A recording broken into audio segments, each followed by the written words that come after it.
தமிழ்நாட்டில் சட்டம் ஒழுங்கு நிலையாக இருக்கணுன்ற 3000 சவரம் நகைகளை இன்னைய வரைக்கும் கண்டுபிடிக்க முடியும். இன்னைய வரைக்கும் 15000 பேருடைய தொண்டு நிறுவனம் கொண்டு போன நிலைமை என்ன தெரியும். இது வரைக்கும் 10000 பேர் காணாம போயிருக்கான். ஒரு வீட்டிலேருந்தும் ஆயா தாத்தா சின்ன பசங்கள்லாம் காணாம போயிருக்காங்க. லிஸ்ட் எடுத்து கொடுத்துருக்கேன். ஆர்டிஐ தகவல் நான் கொடுக்கறதில்ல. ஒரு தொண்டு நிறுவனம் கொண்டு போகிறாங்க, காவல்துறையில் மெமோ போடுறாங்க. அந்த மெமோவை கூட ஒரு ஃபைலு போட்டு மெயின்டைன் பண்ண துப்பில்லாத இன்றைக்கி தமிழக காவல்துறை இருக்காங்க.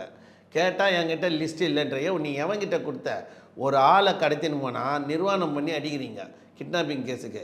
ஒரு 15000 பேருடைய நிலைமை தெரியல. உங்களை எந்த இடத்துல காவல்துறையை ஒரு டிஸ்ட்ரிக்ட் லெவலில் தமிழ்நாட்டில் 61 டிஸ்ட்ரிக்டில் 15000 பேருடைய நிலைமை கேள்விக்குறியாகுது.